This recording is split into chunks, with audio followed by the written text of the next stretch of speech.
Hi, Jay Fleischman here, and as of today, we are eagerly awaiting the release of the new Palm smartphone, the Palm Pre, as well as the new version of the iPhone 3G and the 3GS, which incorporates some nifty new features.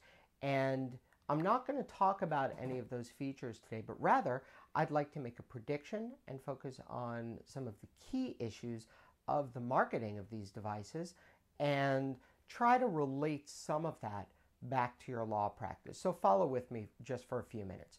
When the iPhone came out, the iPhone was marketed as primarily a brand new experience, not merely a phone, not merely a smartphone, and not merely a device to get your email and to web surf. It was truly revolutionary in so many ways.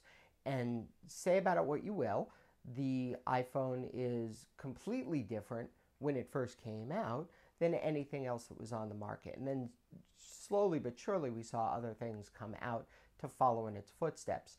You had the new BlackBerry, you had the Google Android phone, and now, of course, you've got the Palm Pre.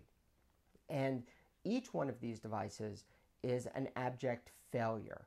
Now, it's not a failure because it's a bad device. It's not a failure because it's a bad phone. And, objectively, they may be rousing successes. And the numbers of adopters, the number of people using them, and the number of people who fall in love with each one of these devices may be completely a wonderful, terrific thing. But in objective terms, each one of these devices, which I'm going to call copycat devices, are a failure in one critical way. When the iPhone came out, one of the big numbers that was touted by AT&T were the numbers of new AT&T subscribers who had signed on just to get the iPhone. I know a lot of them personally, in fact, not a large number of the overall people, but I know a lot of people who transferred out of Sprint or Verizon or T-Mobile or any of the other major or minor players in the market just to go to AT&T because they wanted the iPhone. Now, contrast that with, let's look at the G1, the Google Android phone, the first one that hit the market from T-Mobile. You never heard about people switching to T-Mobile just to get the Android phone. It just simply wasn't that compelling. So too, you didn't hear very much about people switching their carriers to get the new BlackBerry phone.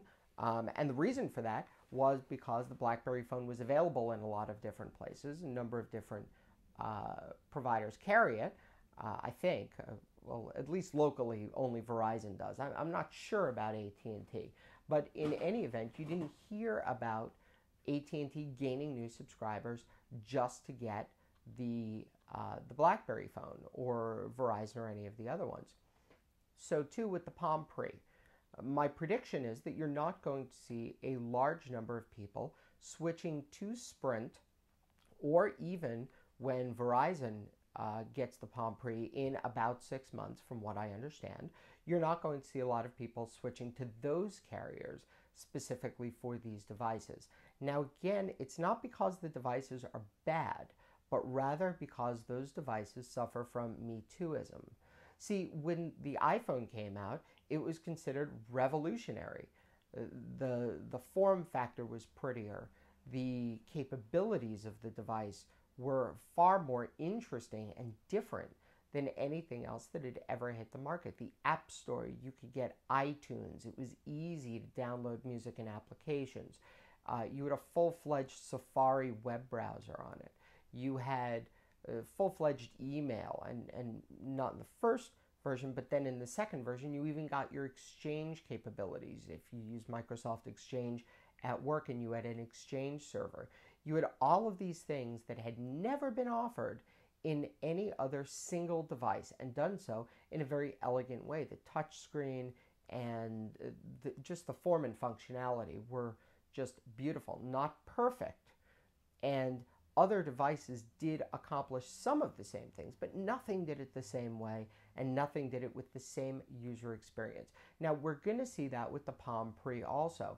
It's already being marketed as an iPhone alternative. In other words, second choice for people who can't get an iPhone, second choice for people who are somehow tethered to Sprint or Verizon, somehow people who can't switch to AT&T, perhaps the coverage isn't as good in their area.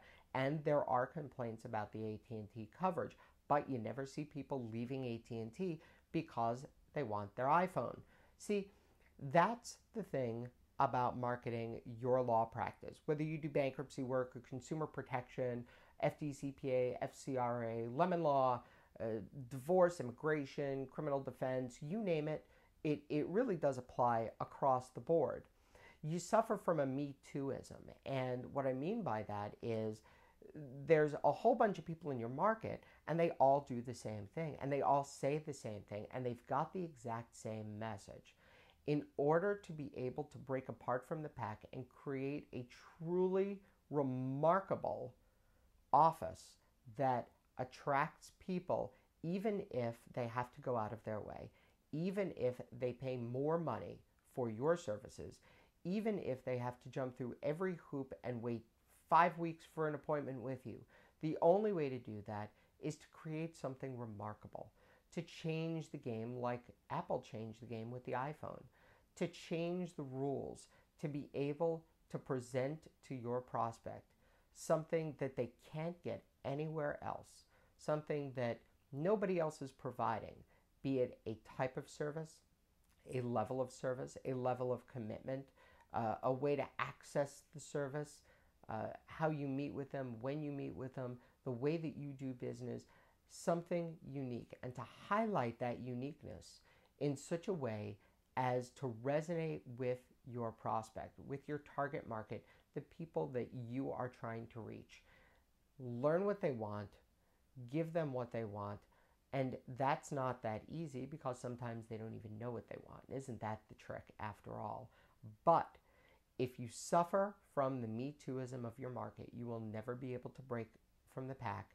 The only way that you will attain tremendous levels of success, whatever that success means to you, number of filings, size of office, whatever it is in your book that means success to you, you're never going to be able to attain it if you're not breaking apart from the pack and if you're not being the iPhone of your market. Because if you're not the iPhone, then you're nothing more than the Palm Pre. You may be great, you may be a terrific device, but you're an also-ran and you suffer from that Me Tooism that makes people choose you because they can't get the best in the business, even if you technically are the best in the business, even if you know everything about your market, even if you know everything about your field of law, even if you're the best lawyer in town. If you're not differentiating yourself, if you're not breaking apart from the pack, then you're nothing more than a Palm Pre. For bkpracticepro.com, this is Jay Fleischman, and I'll see you next time.